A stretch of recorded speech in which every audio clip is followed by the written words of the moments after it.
Hello, Sagittarius. Welcome to the Plaid Sheep Oracle. So I don't know, what is this collective doing? It's doing really well. You know, I divide these readings up by sign because that gives it kind of it's a container. There's a kind of a beginning energy to come from, but it is all also a continuum. And you could certainly be here even if you have no Sagittarius placement. And to watch the readings that, you know, where the title or something about it speaks to you. And there are messages that are rippling, running through all the readings. And there's this expansive wave. I don't know, I want to say it's a wave building, but it's not exactly like that.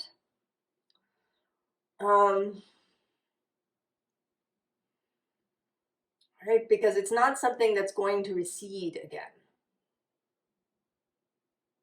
It's almost like a new river, maybe is really the better metaphor, that there's been this dry riverbed and the river is now returning.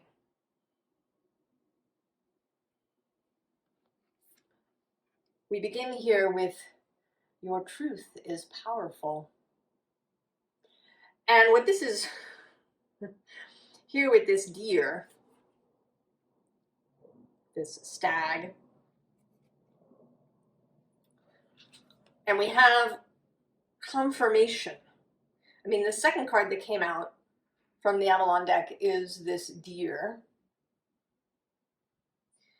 And then at the bottom of the two decks, we have again this duo. And then at the bottom of the Avalon deck is the stag.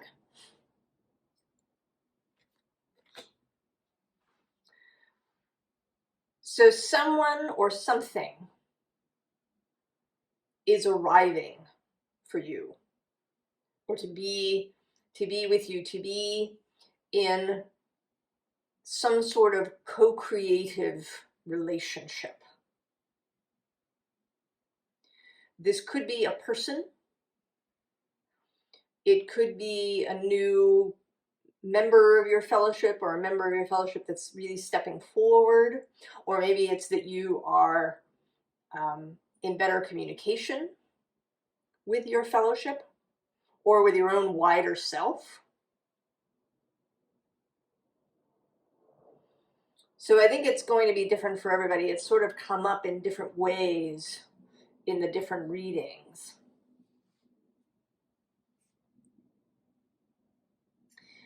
But what's interesting is that it's not actually the focus of the reading.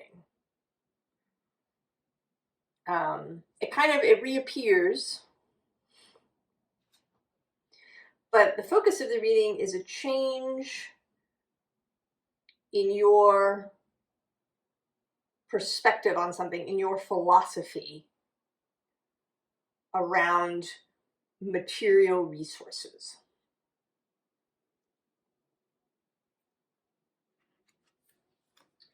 So we begin with this prudence card. And prudence is not a word that I think most people would associate with Sagittarius. But maybe you are prudent around material stuff. And I understand this completely. You know, that you might be absolutely ready to go, you know, trek in the Himalayas, or, go skin diving somewhere, or, learn how to base jump, or go live in an ashram for a year. That in many ways you would be right, that this adventurous seeking spirit is there except when it comes to your material resources. And I think money, of course, primarily, but in other ways too, right? You might, maybe you own some property that you're really careful about, or, maybe you have some money invested and you tend to invest in the really secure kinds of things. You have a CD or some bonds or, sort of blue chip stocks. That there's a real caution, prudence, a conservative perspective on your material resources. And I think that for you, this could be for a couple of reasons. One, there is, of course, the fact that money is one of those things, right? You absolutely need it if you're going to live in the world and not live in a cabin in the woods somewhere. And even there, right, at some point you might need some money. It has all sorts of nasty associations with it. Many people see it, right, as the root of all evil, or something dirty, or something that corrupts. And, as is so often the case, I will have listened to something or read something, and then a reading will come up that will expand on it or be relevant. So yesterday I was listening to Martha Beck's Gathering Room pod. So she does this thing on Facebook and Instagram that's live once a week. I think it's on Sundays. And she'll talk, for maybe 15 minutes, and then she'll take questions from the people who are gathered there. And it's meant to be this kind of, co-creative thing. And then she takes the recording and puts it and turns it into a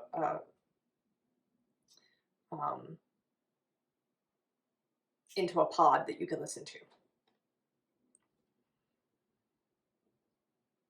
So she was talking about kind of allowing the force, right, source, to lead your life. And she gave this example of someone she knows who is a best-selling author, writes books about science, but who has this real, actual spiritual perspective.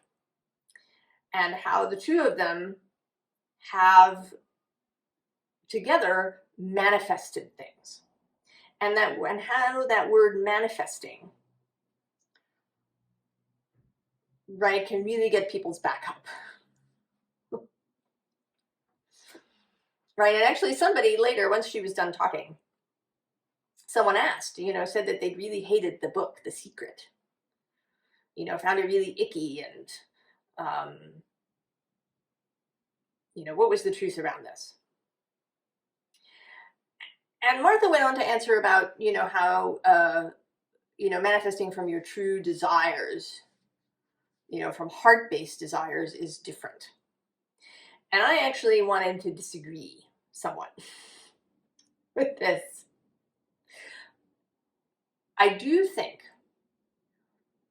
that manifesting, by bringing things into being that are in alignment with your heart and with your wider self's goals, is the most satisfying and most easeful way of bringing things into the world. But this idea that wanting a Ferrari, for example, is somehow icky. That what you should be manifesting in the world is, an end to hunger, or, money that you can then give to charity, or, maybe manifesting your true calling. And that anything else is, selfish, and all of these things is, I think, a distortion. Right?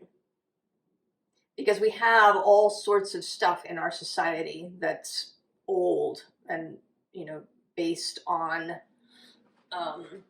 based on a whole variety of things, that says that wealth is bad unless it is used for X, Y, and Z.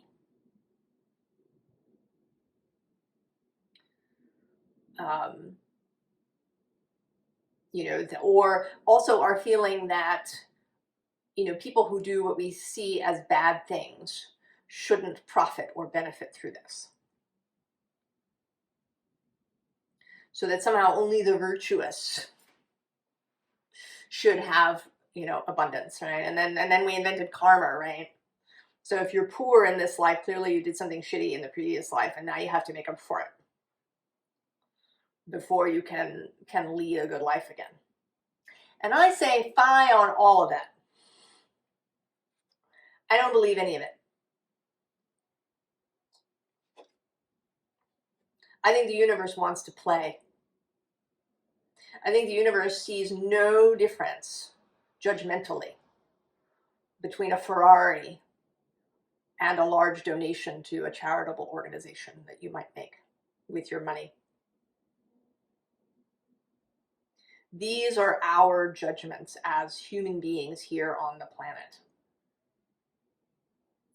And so we've created, I think we've created what we have, actually, because of these beliefs. Right? Being poor sucks. Right? It's a source of real fear for people, poverty. And so often they do terrible things in order to avoid it. Or they, you know, hoard because they want to avoid it. Or, you know, they have this idea, right, about the virtuous having all the stuff. So clearly, if you're poor, you must not be virtuous. Right? You must not merit wealth. So there's all kinds of ways that we've actually ended up with the system that we have because we have judgments around stuff and money. Right? Underneath this prudence card is lust. Bless Aleister Crowley and Lady Frida Harris for including the word lust in their deck.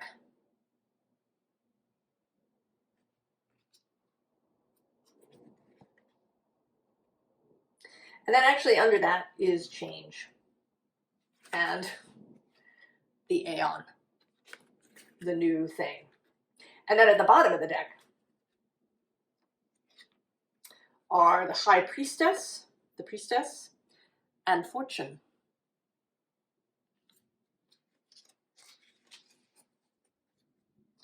So we come out of the gate with wealth and success and peace.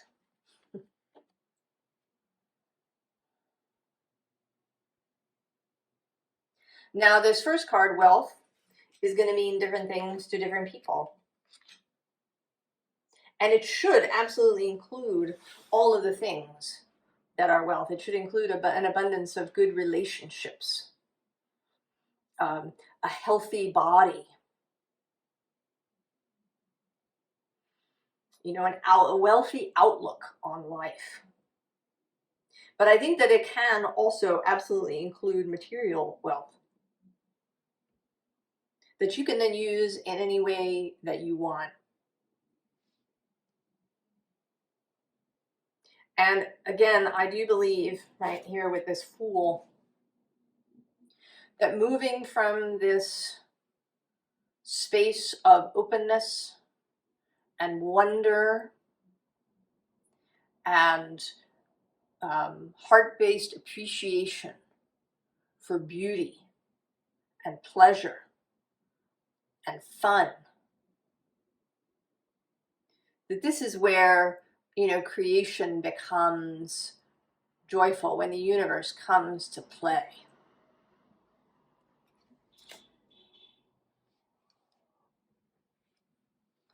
And so we have magnetism, right? Attraction. attracting those things that make you happy, that please you, and that you want to share too with other people. Sagittarius is a sharing energy.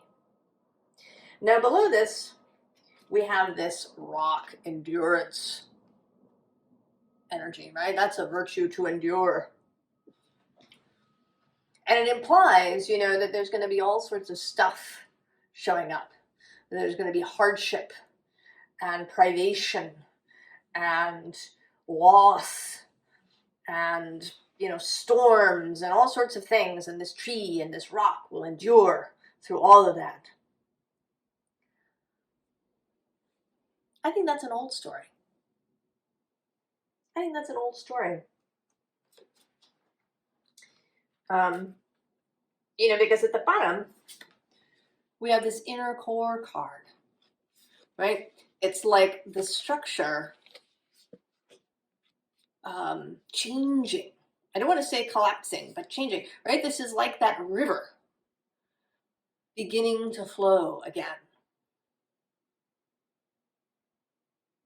This, right? This is dove of peace, of beauty, being released from your own mind.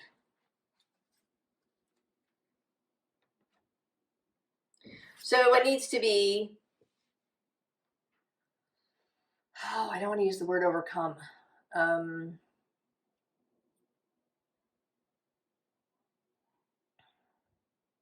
Resolved, perhaps, is gravity. This kind of heaviness, this excess gravity. And so here in this card is the reappearance of this companion energy, right? These butterflies, the lightness that wants, right? We have the stag again, wanting to lift you, kind of just, right, to like lift your head. They don't even have to lift your whole body. They just need to lift your head so you can look up and see what is around you. To see a different perspective on the physical world and on how Source views things. This is a call to see things with the eyes of Source, rather than with the eyes of someone who has perhaps lived through some poverty or privation in their life. It may have been an emotional privation that translated itself into material. If you were sort of emotionally neglected, even if it was a kind of benign neglect, you might really feel a need for solid material security.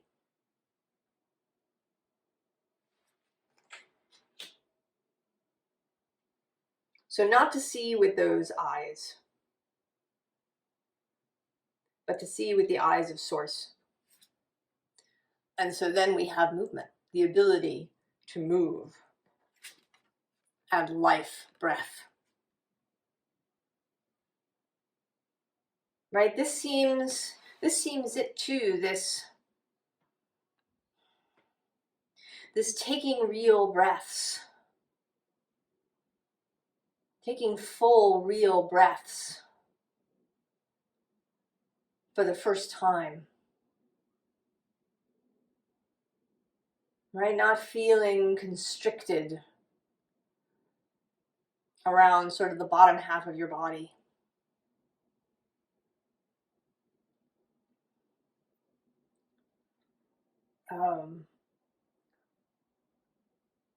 Really seeing things for the first time.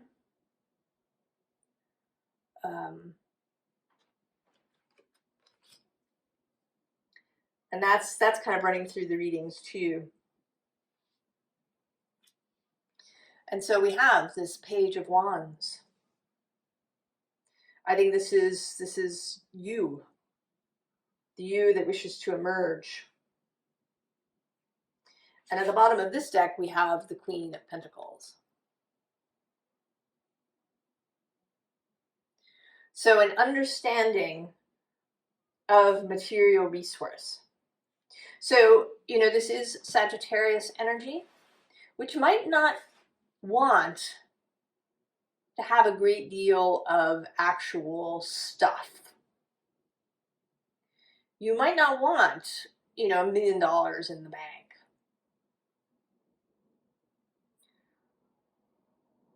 You might not want a lot of things, because things do need taking care of, and you might not want all of that, right? You want a mobile, perhaps, life. But the understanding that you have the ability to call in what you require, so that the resources that you need can be magnetized, attracted when you need them.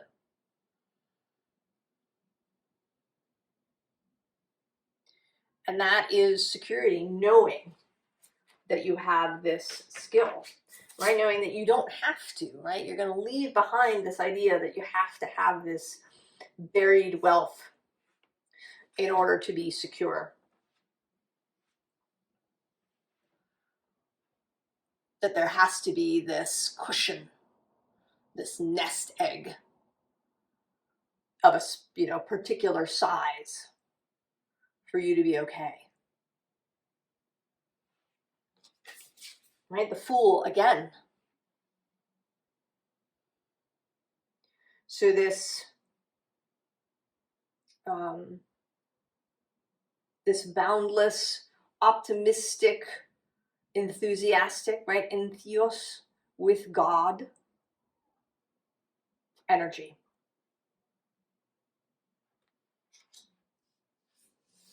And here, right, you're in the Fool, you've got the little dog, but here you've also got the lion and the cat, right? This companionship, and it could be another person, right? You might meet up with somebody, or maybe the person you're with comes to see things the way that you do, because this does seem like a primary kind of relationship, so that it has a romantic share your whole life with somebody feeling. But it could just be, that if you don't want that, right? If you want romance to be this thing that comes when you want it and then goes away, then this could be like a really good friend that maybe you travel the world with, or you move through life with. Right? You could even be roommates or housemates. And you engage in this creational work together. So it could be like that, or it could be a romantic significant other relationship, either a new one that's going to arrive, or one that you're in now, where both of you engage in this, right? Moving through life, like life as a total thing. Whatever physical experiences you're interested in having.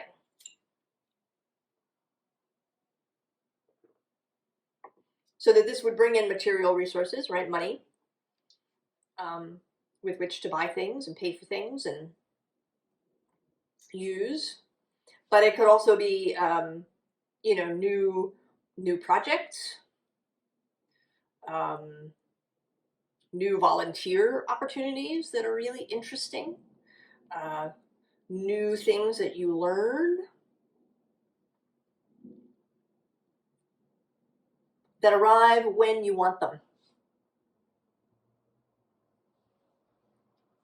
So we have this sacrifice here, and what you need to sacrifice is this old world view. Now, it is true,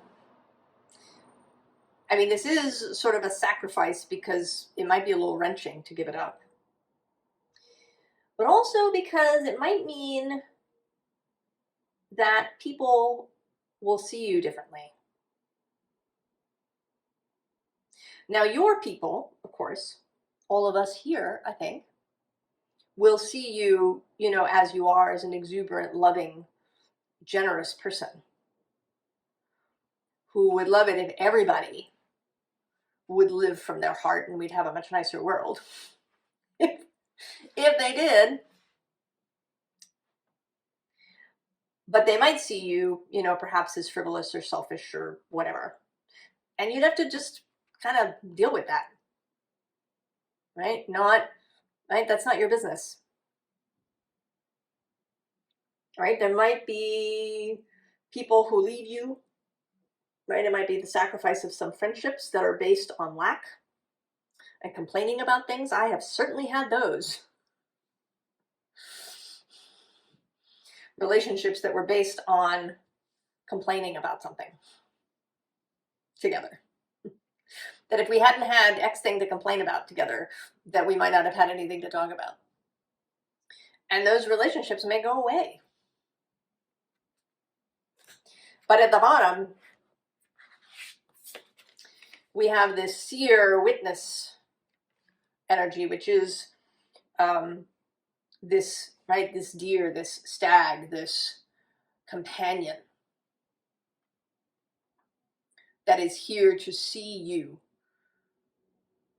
as you really are in all your wonderfulness, to know your true heart. And also to join with you in seeing with the eyes of Source, to seeing truly. And then we have, right, this middle world rock endurance energy again below that.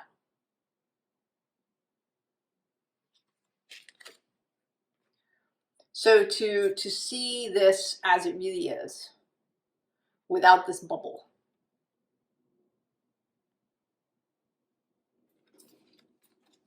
To see it, right, in its truth. Actually below that is many paths. And then, I don't know, shall we look? We'll stop there. And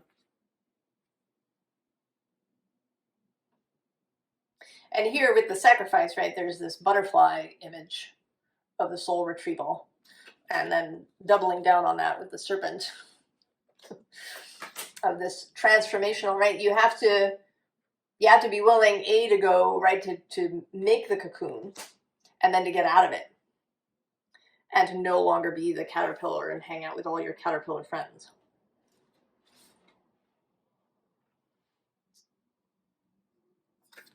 Right? That's the curse. All of that stuff we tell ourselves to box ourselves in. To, you know, all the fear that exists, the judgment, the finger wagging, the right sort of sour grapes, perhaps, energy. You know, not the Schadenfreude energy that exists, right, in our culture. All of that is this curse. There's actually a video, maybe I can find it. It's a TED Talk by a guy who works in philanthropy. It was like a bunch of years ago. It might be 10 years ago by now. We talked about sort of the brain drain in philanthropy, and that it was based on this idea of lack and how money was sort of evil, and the only, you know, if you were going to work in philanthropy, you had to do it for love and not, you know, because you were going to be paid appropriately for your work. You know, he talks about some of the, you know, what he sees as the genesis of this, in part in Puritan culture, where people wanted to make money, right? There was this Protestant work ethic and the making of money, but then there was this Christian idea of charity. And so, right, the two couldn't meet. But that in fact, if you're willing to, really enjoy money, right? Like join with money when its exuberance, that you can actually be more helpful.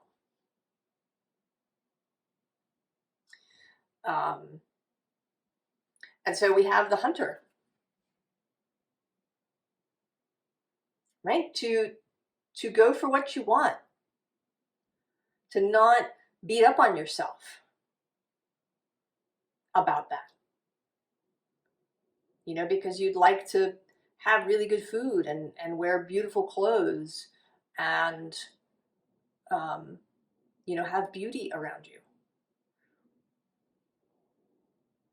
This does not necessarily mean destruction in some way. If one moves from the heart, if one moves through the eyes of Source,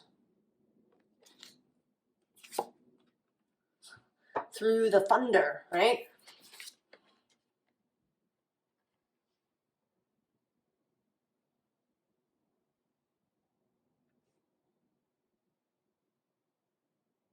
Right, like the way, right, how the buffalo were.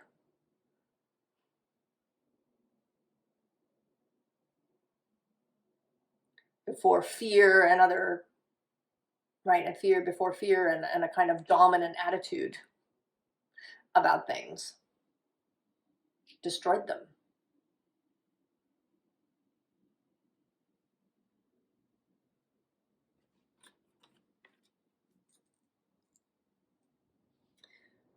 So really what's wanted here is the ability to see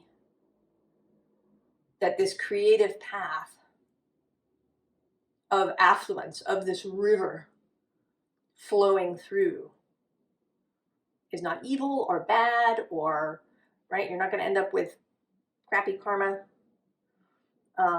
later, because you're not moving from fear and lack and greed and pain and the desire to dominate. You are going to be moving from your truth,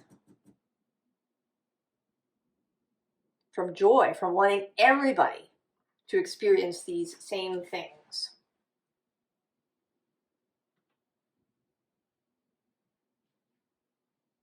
So, advice. We have this Four of Cups.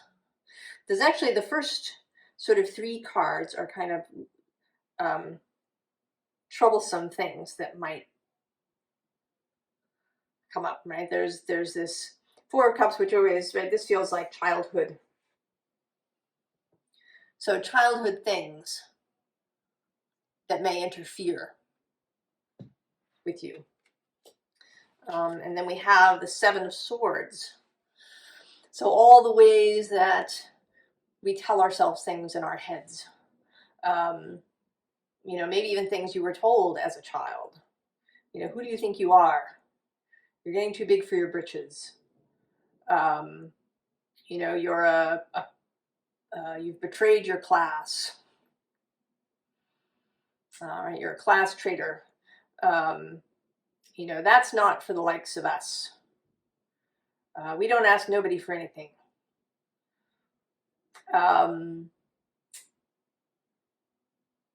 Lies, right? Any way that you have hidden truth from yourself. And then, of course, the Five of Pentacles. All of that lack stuff. Poverty thinking. Also a kind of dual thinking, right? That you're either wealthy or you're not. Right? Either you're somebody who takes from others and, accumulates millions and millions, or you're kind of or you're part of the 99%. That there's only, two ways to do this. That there's only, that once you have wealth, you are, lost. You're going to become part of the machine.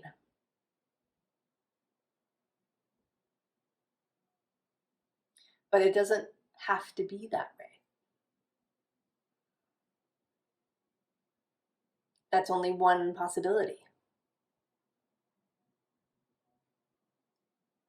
You have, right, you have your own heart as a guide, and then you have this other person or energy, this other being that is with you as a companion.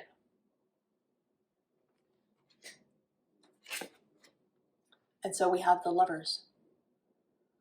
All of that in one. Both this ability, the Gemini ability to see many different pathways, many diverse ways of being, many diverse ways of engaging with beauty.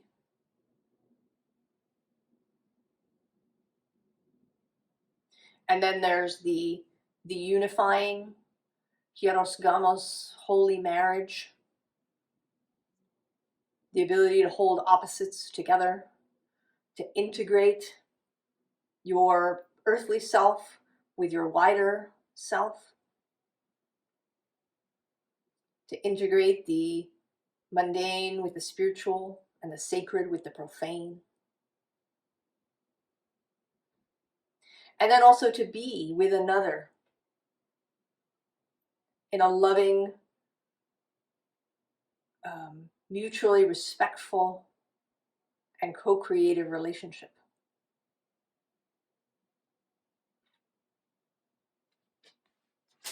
Sagittarius, I think you totally have it. I think you do. I mean, there's a little bit of, kind of stuff holding on. And if you haven't met this being, encountered them,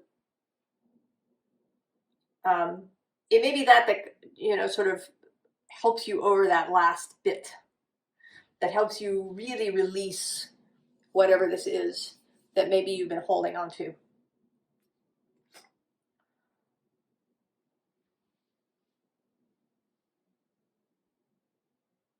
So that this river, this powerful river, will flow again. And I also thoroughly believe that this river is not just yours. That this is a river that would benefit everyone, the whole earth, right? Just this surge of creative energy that could run through the earth, revitalizing all of it. Right? When we as a collective call it in. I wish you all the very, very best, Sagittarius. And I hope that you are going to enjoy this journey. I'll see you next time. So long.